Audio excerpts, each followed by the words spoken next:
യേശുക്രിസ്തുവിന്റെ പരിശുദ്ധമായ നാമത്തിൽ എല്ലാ പ്രിയപ്പെട്ടവർക്കും മോർണിംഗ് ഡ്യൂവിന്റെ പുതിയൊരു പ്രഭാത വചന ധ്യാനത്തിലേക്ക് സ്വാഗതം. കഴിഞ്ഞ ദിവസം നമുക്ക് വളരെ അനുഗ്രഹിക്കപ്പെട്ട ആത്മീയ ചിന്തകളിലൂടെ കടന്നുപോകാൻ തക്കോണം ദൈവം നമ്മെ സഹായിച്ചല്ലോ.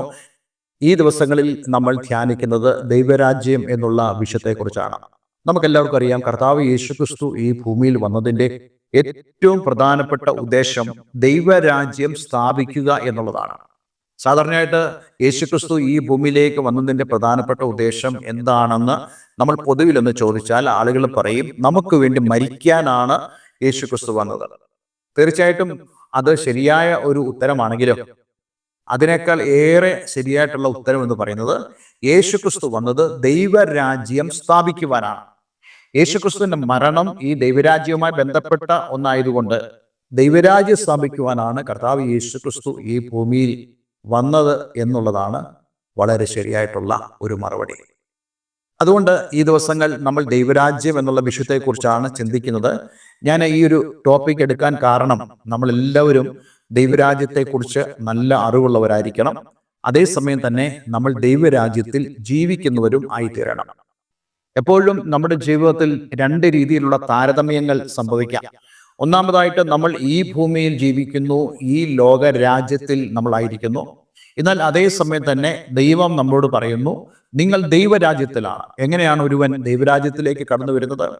തീർച്ചയായിട്ടും ദൈവത്തിന്റെ വചനം വളരെ വ്യക്തമായി നമ്മോട് പറയുന്നത് പോലെ തന്നെ യോഹന്നന്റെ സുവിശേഷം 1-ാം അധ്യായത്തിൽ നമ്മൾ വായിക്കുന്ന പോലെ, യേശുവിനെ കൈക്കൊണ്ട് യേശുവിന്റെ നാമത്തിൽ വിശ്വസിക്കുന്ന ഏവർക്കും ദൈവമക്കളാകുവാൻ അവൻ അധികാരം കൊടുത്തു.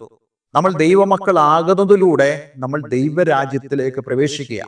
പക്ഷേ ദൈവരാജ്യത്തിൽ പ്രവേശിച്ചു എന്നുള്ളത് നമുക്ക് പറയാൻ സാധിക്കുമെങ്കിലും പലർക്കും ദൈവരാജ്യം എന്താണെന്ന് അറിയില്ല. ഈ കഴിഞ്ഞ ദിവസം നമ്മൾ ചിന്തിച്ചത് ദൈവരാജ്യത്തെ നമുക്ക് അറിയുവാൻ എങ്ങനെ സാധിക്കുമെന്നുള്ളതാണ്. തീർച്ചയായിട്ടും ദൈവരാജ്യത്തെ നമ്മൾ അറിയുന്നത് ദൈവരാജ്യത്തിന്റെ രഹസ്യങ്ങൾ അറിയുന്നത് വഴിയാണ്. കഴിഞ്ഞ ദിവസം ദൈവരാജ്യം എന്നുള്ളതിന്റെ ഒരു നിർവചനം ഞാൻ നിങ്ങളോട് പറഞ്ഞിരുന്നല്ലോ. കർത്താവ് യേശുക്രിസ്തു രാജാവായി തീർന്ന് നമ്മൾ ഓരോരുത്തരും അവന്റെ പ്രജകളായി, അവന്റെ മക്കളായി നിൽക്കുന്നതായ ഒരു ആത്മീക മണ്ഡലത്തെയാണ് ദൈവരാജ്യം എന്ന് പറയുന്നത്. എന്നാൽ പലർക്കും ദൈവരാജ്യം എന്നുള്ള ആ ഒരു പദം അറിയാമെങ്കിലും ദൈവരാജ്യത്തിന്റെ മർമ്മങ്ങൾ, അതിന്റെ രഹസ്യങ്ങൾ പലപ്പോഴും നമുക്ക് മറയപ്പെട്ടിരിക്കുകയാണ്. ദൈവം എന്താണ് ആഗ്രഹിക്കുന്നത്? നമ്മൾ ദൈവരാജ്യത്തിലാകുന്നത്, ദൈവരാജ്യത്തിൽ ജീവിക്കുന്നത് ദൈവരാജ്യത്തിന്റെ ആ രഹസ്യങ്ങൾ അറിഞ്ഞുകൊണ്ടായിരിക്കണം. അതെ, നമുക്ക് അത് അറിയാതെ എങ്ങനെയാണ് നമ്മൾ ദൈവരാജ്യത്തിലാണെന്ന് നമുക്ക് പറയുവാൻ സാധിക്കുന്നത്? ആ ദൈവരാജ്യത്തിന്റെ മൂല്യങ്ങളും ദൈവരാജ്യത്തിന്റെ നിയമങ്ങളും ദൈവരാജ്യത്തിന്റെ വ്യവസ്ഥകളും നമ്മൾ അറിഞ്ഞെങ്കിൽ മാത്രമേ ഈ ദൈവരാജ്യത്തിന്റെ അനുഭവങ്ങൾ നമുക്ക് അനുഭവിക്കാൻ കഴിയത്തുള്ളൂ. കഴിഞ്ഞ ദിവസം ഇത് സംബന്ധിച്ച് ഞാൻ നിങ്ങളോട് പറഞ്ഞിരുന്നല്ലോ, ഒരു ഗവൺമെന്റിനെ നമ്മൾ അറിയുന്നത് ഗവൺമെന്റിന് നമുക്കുള്ളതായ സ്കീമുകൾ, ഗവൺമെന്റിന്റെ പദ്ധതികൾ, ഇവയൊക്കെ നമ്മൾ അറിഞ്ഞ് അതനുഭവിക്കുമ്പോഴാണ് യഥാർത്ഥത്തിൽ നമുക്ക് ഒരു ഗവൺമെന്റിനെ അനുഭവിക്കാൻ കഴിയുന്നത്. അതുപോലെ തന്നെ ദൈവമക്കളെ കുറിച്ച് ദൈവം ആഗ്രഹിക്കുന്നത് നമ്മൾ ദൈവരാജ്യത്തെ അനുഭവിക്കുന്നവരായി തീരണം. പക്ഷെ അതിന് നമ്മെ സഹായിക്കുന്ന ഒന്നാണ്, അല്ലെങ്കിൽ അതിന് നമ്മെ പ്രാപ്തമാക്കുന്ന ഒന്നാണ് ദൈവരാജ്യത്തിന്റെ രഹസ്യങ്ങളെ അറിയുക എന്നുള്ളത്. പക്ഷെ ഈ രഹസ്യങ്ങൾ അറിയുവാനുള്ള ചില തടസ്സങ്ങളുണ്ട്. ആ തടസ്സങ്ങളൊക്കെ നമ്മുടെ ഭാഗത്താണ്. ഒന്നാമതായിട്ട്, ദൈവരാജ്യത്തിന്റെ രഹസ്യങ്ങൾ, അതിന്റെ മർമ്മങ്ങൾ അറിയണമെന്നുള്ള ഒരു ആഗ്രഹം നമ്മുടെ ഉള്ളിൽ ഉണ്ടാകണം. അങ്ങനെ ആഗ്രഹം ഉണ്ടെങ്കിൽ മാത്രമേ ദൈവത്തിന് നമ്മെ അതിൽ സഹായിക്കുവാൻ കഴിയത്തുള്ളൂ. ഭാഗ്യവശാൽ കർത്താവ് യേശുക്രിസ്തു ദൈവരാജ്യത്തെക്കുറിച്ചുള്ള ധാരാളം ഉപമകൾ പറഞ്ഞിട്ടുണ്ട്. പക്ഷെ അതിൽ നിന്നെല്ലാം നമുക്ക് അതിന്റെ മർമ്മങ്ങളെ മനസ്സിലാക്കണമെങ്കിൽ വാസ്തവമായിട്ടും ദൈവത്തിന്റെ പരിശുദ്ധാത്മാവിന്റെ സഹായം നമുക്ക് ആവശ്യമാണ്. ഈ കഴിഞ്ഞ ദിവസം നമ്മൾ വായിച്ചതായ ഭാഗം മത്തായിയുടെ സുവിശേഷം 13-ാം അധ്യായം അതിന്റെ 11-ാമത്തെ വാക്യമായിരുന്നല്ലോ. ഇത് സംബന്ധിച്ച് നമ്മൾ മുന്നോട്ട് വരുമ്പോൾ ഒരു കാര്യം നമുക്ക് മനസ്സിലാക്കാൻ സാധിക്കും. നമ്മൾ കേൾക്കുന്ന കാര്യങ്ങൾ നമ്മുടെ ഹൃദയത്തിലേക്ക് ഗ്രഹിക്കുവാൻ കഴിഞ്ഞില്ലെങ്കിൽ നമുക്കൊരിക്കലും അത് പ്രാക്ടീസ് ചെയ്യുവാൻ കഴിയത്തില്ല, അല്ലെങ്കിൽ അത് പ്രാവർത്തികമാക്കുവാൻ നമുക്ക് സാധിക്കില്ല. ചില വാക്യങ്ങൾ വായിക്കുമ്പോൾ നമുക്ക് അതിനെക്കുറിച്ച് മനസ്സിലാക്കുവാൻ കഴിയും. പ്രധാനമായിട്ടും ഞാൻ ഇന്ന് വായിക്കാൻ ആഗ്രഹിക്കുന്ന വേദഭാഗം യെശയ്യാ പ്രവചനം 6-ാം അധ്യായം അതിന്റെ 9-10 വാക്യങ്ങളാണ്. അപ്പോൾ അവൻ അരുളി ചെയ്തത്, നീ ചെന്ന് ഈ ജനത്തോട് പറയേണ്ടത്, നിങ്ങൾ കേട്ടുകൊണ്ടിട്ടും തിരിച്ചറിയുകയില്ല, നിങ്ങൾ കണ്ടുകൊണ്ടിട്ടും ഗ്രഹിക്കുകയുമില്ല, ഈ ജനം കണ്ണുകൊണ്ട് കാണുകയോ ചെവി കൊണ്ട് കേൾക്കുകയോ ഹൃദയം കൊണ്ട് ഗ്രഹിക്കുകയോ മനസ്സ് തിരിഞ്ഞ് സൗഖ്യം പ്രാപിക്കുകയോ ചെയ്യാതെ ഇരിക്കേണ്ടതിന് നീ അവരുടെ ഹൃദയം തടിപ്പിക്കുകയും അവരുടെ ചെവി മന്ദമാക്കുകയും അവരുടെ കണ്ണ് അടച്ചു കളയുകയും ചെയ്യും. ഈ വാക്യത്തെ ഞാൻ അതുപോലെ എടുക്കാൻ ആഗ്രഹിക്കുന്നില്ല. മറിച്ച് 10ാമത്തെ വാക്യത്തിൽ ഇവിടെ യെശയ്യാ പ്രവാചകൻ മുഖാന്തരം ദൈവം അരുളി ചെയ്യുന്ന കാര്യം, ഈ ജനം കണ്ണുകൊണ്ട് കാണുകയോ, അതായത് നമ്മൾ നമ്മളുടെ ആത്മീയ കണ്ണുകൊണ്ട് കാണണം. പലപ്പോഴും ഈ ആത്മീയ കണ്ണ് എന്നുള്ള വിഷയത്തിൽ നമ്മൾ ശരിയായിട്ട് ഗ്രഹിക്കാറില്ല. നമ്മുടെ അകത്തുള്ള മനുഷ്യന്റെ കാഴ്ചപ്പാടിനെ കുറിച്ചാണ് അത് നമ്മളോട് സംസാരിക്കുന്നത്. ഈ ഒരു വിഷയത്തെക്കുറിച്ച് നമ്മൾ പിന്നീട് കൂടുതൽ സംസാരിക്കുന്നതായിരിക്കും. പക്ഷെ ഇവിടെ കർത്താവ് പറയുന്നു, നിങ്ങൾ കണ്ണുകൊണ്ട് കാണുകയോ ചെവി കൊണ്ട് കേൾക്കുകയോ ഹൃദയം കൊണ്ട് ഗ്രഹിക്കുകയോ, അതായത് നമ്മൾ ആത്മീയമായി കാണേണ്ടത് കാണുകയും ആത്മീയമായി നമ്മളുടെ ചെവി കൊണ്ട് കേൾക്കുന്നത് നമ്മൾ ഹൃദയത്തിൽ സംഗ്രഹിക്കുകയോ ചെയ്താൽ, അങ്ങനെ സംഗ്രഹിച്ച കാര്യത്തിന് വേണ്ടി നമ്മൾ തിരിഞ്ഞാൽ, അതായത് അതിനു വേണ്ടിയുള്ള ഒരു സമർപ്പണം നമ്മുടെ ഭാഗത്തുനിന്ന് ഉണ്ടായാൽ, ഇവിടെ പറയുന്നു ദൈവം നമ്മെ സൗഖ്യമാക്കുന്നതായ കർത്താവാണ്. എന്താണ് സൗഖ്യം? പലപ്പോഴും ഈ സൗഖ്യം എന്നുള്ള വിഷയത്തിൽ നമ്മൾ ശാരീരികമായ രോഗങ്ങൾ എന്നുള്ള സൗഖ്യത്തെക്കുറിച്ചാണ് ചിന്തിക്കാറുള്ളത്. പക്ഷേ അതോടൊപ്പം തന്നെ നമ്മൾ മനസ്സിലാക്കണം, നമ്മുടെ ശാരീരിക രോഗങ്ങൾ പലപ്പോഴും അതിൻ്റെ പുറകിൽ തന്നെ നമുക്ക് ചില ആത്മീയ രോഗങ്ങൾ ഉണ്ടെന്ന് നമ്മൾ മനസ്സിലാക്കണം. അതിൽ പ്രധാനപ്പെട്ട കാര്യം നമ്മുടെ ഹൃദയത്തിൽ സമാധാനമില്ലായ്മ, ദൈവത്തോടുള്ള ബന്ധമില്ലായ്മ, പ്രാർത്ഥിക്കാൻ കഴിയാത്തതായ അവസ്ഥ, ആത്മീയമായ പോരാട്ടങ്ങൾ, സംഘർഷങ്ങൾ, ഉത്കണ്ഠകൾ, കഴിഞ്ഞ ദിവസം നമ്മൾ പറഞ്ഞ പോലെ സ്ട്രെസ്സുകൾ, ഇതൊക്കെ പലരുടെയും ജീവിതത്തിൽ ധാരാളമായിട്ടുണ്ട്. അപ്പോൾ അവർക്ക് ഒരു സൗഖ്യം ആവശ്യമാണ്. സാധാരണയായിട്ട് ഇങ്ങനെയുള്ള കാര്യങ്ങൾക്ക് വേണ്ടി നമ്മൾ ഡോക്ടേഴ്സിനെ സമീപിക്കാറുണ്ട്, നമ്മൾ സൈക്കാട്രി ഡിപ്പാർട്ട്മെന്റിനെ നമ്മൾ സമീപിക്കാറുണ്ട്. ഇങ്ങനെയൊക്കെ നമ്മൾ ചെയ്യാറുണ്ടെങ്കിലും ശരിയായിട്ടുള്ള ഒരു സൗഖ്യം നമുക്ക് പ്രാപിക്കാൻ കഴിയാറില്ല. വാസ്തവത്തിൽ അതിനുള്ള സൗഖ്യം എന്ന് പറയുന്നത് ദൈവത്തിന്റെ കൈവശമാണ്. കർത്താവ് പറയുന്നു, ഞാൻ നിങ്ങളെ സൗഖ്യമാക്കാം, പക്ഷേ നിങ്ങൾ കണ്ണുകൊണ്ട് കാണണം, നിങ്ങളുടെ ആത്മീയ കണ്ണുകൾ തുറക്കണം. 2, നിങ്ങളുടെ ചെവി കൊണ്ട് നിങ്ങൾ കേൾക്കുന്നത് നിങ്ങൾ ഹൃദയം കൊണ്ട് ഗ്രഹിച്ച് നിങ്ങൾ എങ്കിലേക്ക് തിരിയണം എന്നുള്ളതാണ് ദൈവം നമ്മളോട് സംസാരിക്കുന്നത്. പക്ഷെ ഇസ്രായേൽ ജനത്തിന്റെ അനുഭവത്തിൽ, ഇസ്രായേൽ ജനം എന്ന് ഞാൻ ഉദ്ദേശിക്കുന്നത് പഴയ നിയമകാലത്തുണ്ടായിരുന്ന ഇസ്രായേൽ ജനം, അവർ ദൈവത്തിന്റെ ജനം എന്ന് അറിയപ്പെട്ടു. എന്നാൽ ദൈവം പലപ്പോഴും അവരോട് ഇടപെടുന്നത് തന്റെ വചനങ്ങളിലൂടെയായിരുന്നു, അല്ലെങ്കിൽ അവരോട് പ്രവാചകന്മാർ മുഖാന്തരം ദൈവം സംസാരിക്കുന്നതിലൂടെയായിരുന്നു അവരോട് ഇടപെട്ടത്. എന്നാൽ പലപ്പോഴും നമ്മളിവിടെ വായിച്ചതുപോലെ അവർ കണ്ണുകൊണ്ട് കണ്ടിട്ടും അവർ കാണാതെയും, ചെവി കൊണ്ട് കേട്ടിട്ടും കേൾക്കാതെയും, ഹൃദയം കൊണ്ട് ഗ്രഹിക്കാതെയും, ദൈവത്തിന്റെ അടുക്കിലേക്ക് തിരിയാതെയും ഇരുന്നത് കൊണ്ട് അവർക്ക് ദൈവത്തിൽ നിന്നും ഒരു സൗഖ്യം ലഭിച്ചില്ല. അപ്പോൾ ദൈവത്തിൽ നിന്നും നമുക്ക് ഒരു ദൈവപ്രവൃത്തി വെളിപ്പെടണമെങ്കിൽ നമുക്ക് ഉണ്ടാകേണ്ട ഏറ്റവും പ്രധാനപ്പെട്ട കാര്യമാണ് നമ്മുടെ സ്പിരിച്വൽ ഐസ്, നമ്മുടെ ആത്മീയ കണ്ണ്.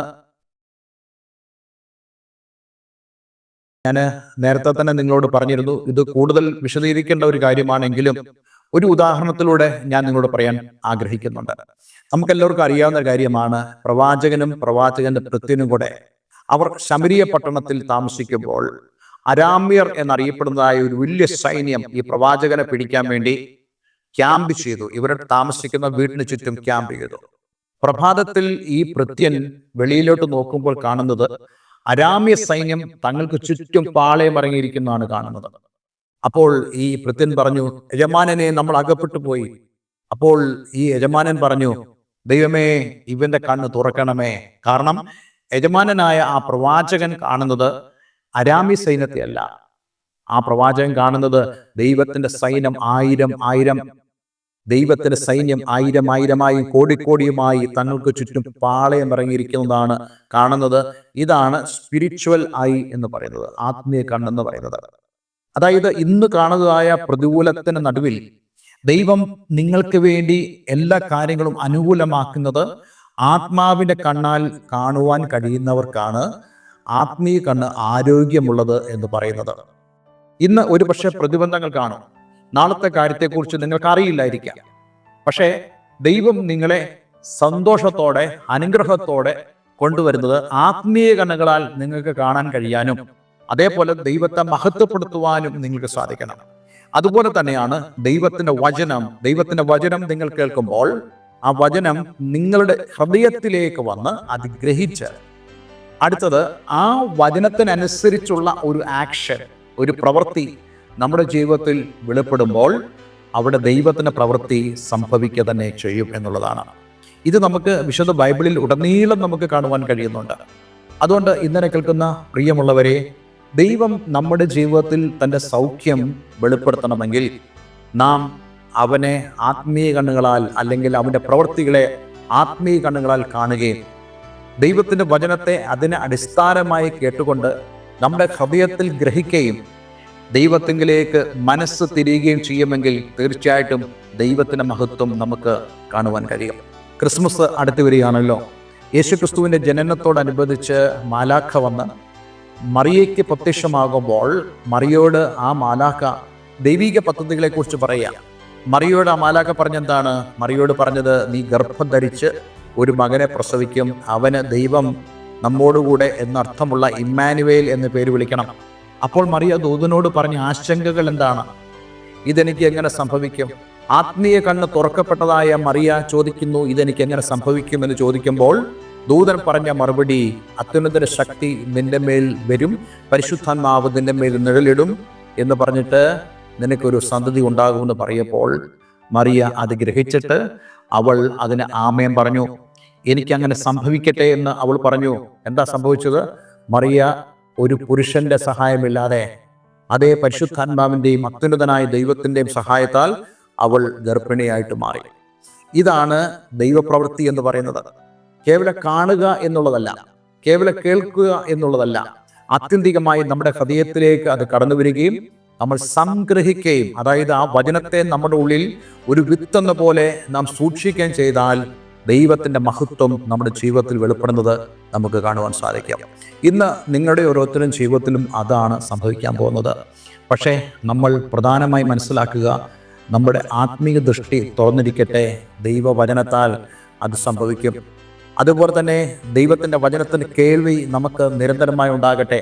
മൂന്നാമതായിട്ട്, നമ്മളുടെ ഹൃദയത്തിൽ നാം കണ്ടതും കേട്ടതും ഹൃദയസ്ഥമാക്കി സംഗ്രഹിച്ച്, മറിയ അത് സംഗ്രഹിച്ചു, എലിസബത്ത് സംഗ്രഹിച്ചു, സക്കറിയാവ് സംഗ്രഹിച്ചു, ശമൂവേൽ സംഗ്രഹിച്ചു എന്ന് വിശുദ്ധ വേദപുസ്തകത്തിലൊക്കെ നമുക്ക് കാണാൻ കഴിയുന്നത് പോലെ ദൈവം ചെയ്യാൻ പോകുന്ന ആ പ്രവൃത്തിയെക്കുറിച്ചുള്ള വ്യക്തമായ ഒരു ധാരണ നമ്മുടെ ഉള്ളിൽ ഉണ്ടാവുകയും ദൈവത്തിനടുക്കിലേക്ക് നമ്മൾ മനം തിരികുകയും ചെയ്താൽ ആ സൗഖ്യം നമുക്ക് അനുഭവിക്കാൻ കഴിയും. ഒരു നിമിഷം നമുക്ക് ദൈവത്തിൽ പ്രാർത്ഥിക്കാം. സ്വർഗീയ പിതാവേ, ഇന്ന് ഞങ്ങൾ കേൾപ്പിച്ച വളരെ മനോഹരമായ സന്ദേശത്തിനായി സ്തോത്രം. കർത്താവേ, ഞങ്ങൾ അങ്ങയിലേക്ക് മടങ്ങി വന്നാൽ, അങ്ങയിലേക്ക് ഞങ്ങൾ തിരിഞ്ഞാൽ, കർത്താവെ, ഞങ്ങൾ കാണുകയും കേൾക്കുകയും ചെയ്യുന്നത് ഹൃദയത്തിൽ ഗ്രഹിച്ച് അങ്ങയിലേക്ക് ഞങ്ങൾ മനസ്സ് തിരിച്ചാൽ അങ്ങ് ഞങ്ങളെ സൗഖ്യമാക്കുമെന്ന് ദൈവത്തിൻ്റെ വചനം പറയുന്നതിനാൽ ഞങ്ങൾ അങ്ങേക്ക് നന്ദി പറയുന്നു. ഈ വചനം കേൾക്കുന്ന ഏവരെയും ഞാൻ യേശുവിൻ്റെ നാമത്തിൽ അനുഗ്രഹിക്കുന്നു. കർത്താവെ, ഞങ്ങളുടെ ആത്മീയ കണ്ണുകൾ തുറക്കട്ടെ, ഞങ്ങളുടെ ആത്മീയ ചെവികൾ കേൾക്കട്ടെ. ഞങ്ങളുടെ ഹൃദയത്തിൽ കർത്താവെ ഈ കേൾക്കുന്ന വചനങ്ങൾ സംഗ്രഹിക്കുവാൻ ഇടയാക്കി ദൈവമഹത്വം ഞങ്ങൾക്ക് കാണുവാനും അങ്ങ് ഇടയാക്കണമെന്ന് പ്രാർത്ഥിക്കുന്നു. ഈ വചനം കേൾക്കുന്ന ഏവരെയും ഞാൻ യേശുവിൻ്റെ നാമത്തിൽ അനുഗ്രഹിക്കുന്നു. പ്രാർത്ഥന കേട്ടതിനാൽ നന്ദി. യേശു ക്രിസ്തുവിൻ നാമത്തിൽ തന്നെ. ആമേൻ, ആമേൻ. ഇന്നത്തെ വചനധ്യാനം നിങ്ങളുടെ ജീവിതത്തിൽ വലിയ അനുഗ്രഹത്തിന് കാരണമായി തീർന്നു എന്ന് ഞാൻ വിശ്വസിക്കുന്നു. ആത്മീയ കൂട്ടായ്മയ്ക്കും ദൈവവചനത്തിൻ്റെ പഠനത്തിനും തീർച്ചയായിട്ടും നിങ്ങൾക്ക് ഞങ്ങളെ കോൺടാക്ട് ചെയ്യാവുന്നതാണ്. നിങ്ങളുടെ പ്രാർത്ഥനാ വിഷയങ്ങളെ ഞങ്ങൾക്ക് അറിയിക്കുക. ഞങ്ങൾ തീർച്ചയായിട്ടും നിങ്ങൾക്ക് വേണ്ടി പ്രാർത്ഥിക്കും. എല്ലാവരും ദൈവം അനുഗ്രഹിക്കട്ടെ. Have A nice day. God bless you all.